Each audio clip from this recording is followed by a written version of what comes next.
Hello everyone and welcome back to another album review. And in this video I'm going to review Sci-Fi Sky by Lebanon Hanover. Fabrika Records just released 3 brand new releases the exact same day, and this new album from Lebanon Hanover was one of those releases, an album that I was certainly anticipating since I do find that Lebanon Hanover is a very intriguing duo when it comes to Coldwave and Darkwave music. They started making a big name for themselves after the release of the album Top 42, which in my opinion is my personal favorite work from them, one of the greatest Darkwave albums I've heard in the past decade, and it also had the track Gallo Dance to it, one of the greatest and the most well-known Darkwave tracks to be released in the past decade, and this is what made their significant sound the one track that put Lebanon Hanover into the game. After this point they made a series of pretty consistent releases, but other than that I never found another work that would manage to really come close to Tom 42, but I still had some expectations from this album since I found some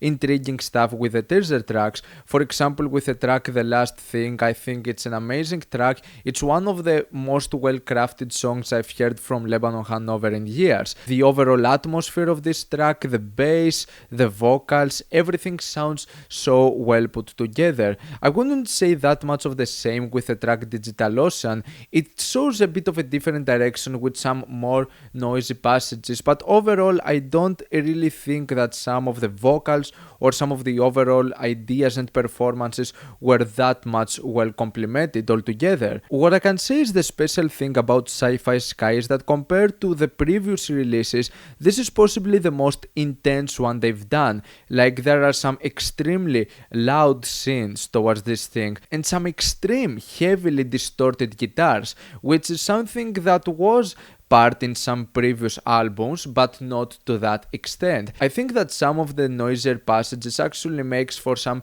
pretty intriguing results, and I was actually really looking forward to the rest of this album when I also listened to the first track, Living on the Edge, which in my opinion makes for one of the best moments out of this album. Really like the whole context of this thing, how it's structured. It's an overall really good track that truly captures the strength of the duo in terms of some really nice, beautiful ideas and some good pacing and songwriting. There is also the track Golden Child that has some of the noisiest melodies out of this whole project, but combined with a very smooth bass line, and it makes for a very nice contrast of different sounds.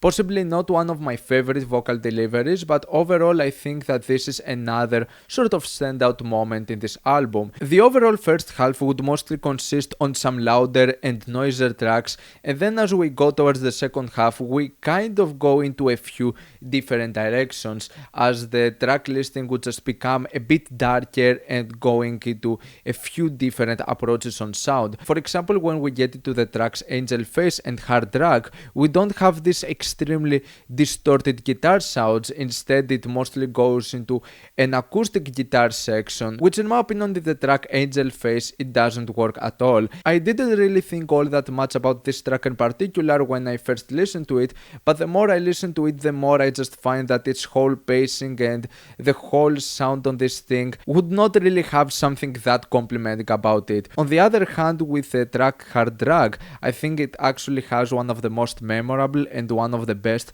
melodies throughout this whole thing. I like the combination of sounds, the overall instrumentation on this thing. Then we get into the darkest moment out of this album, which is the track Third Eye in Shanghai. It has a sort of unsettling feel to it. It doesn't sound like the rest of the track listing. However, other than this dark aesthetic, there's not something that much to this track that could make me really come back to. And then we also have the 2 final tracks, which are the 2 longest moments in this album, going for about 6 minutes. And in my first listen with those 2 tracks in particular, I actually felt that they were some of the better moments out of this whole project, mainly because they would sound more unique compared to anything else in this album. They were a bit more low-key, more soothing, more atmospheric tracks, but the more I listen to these songs, the more I end up not really wanting to come back to those 2 particular moments, mainly because other than this more unique approach,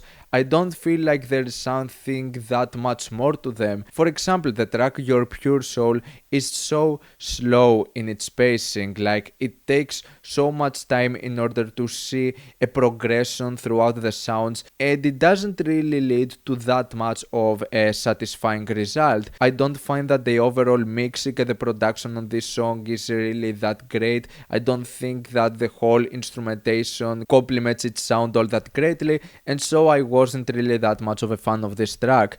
And Come Kali Come, I think one of the redeeming qualities is that it's a bit darker towards the majority of the material from this album, and it actually has a bit of a nice aesthetic and some really nice elements of production to it. So as far as I think that some of the better material we've heard from Lebanon Hanover in recent years are contained in this album, the whole overall experience once again doesn't really make me wanna come back to this album that much often. It's another one of those works where I see some good potential, some intriguing elements, but not something that would lead up to that much of a fulfilling result. And so this is another album from Lebanon Hanover that leaves me with mixed thoughts. I think that there are some really nice elements of production and sound and some overall intriguing ideas, but this is not something that happens with all of the tracks that are contained over here. It's another one of those albums that has its moments. I think it's a quite decent album of Coldwave and Darkwave music, but that's all I have to say about this. I'm going to give Sci-Fi Sky a 6 plus out of 10.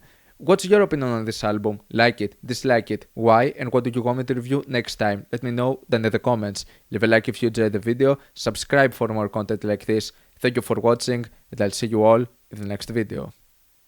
Goodbye.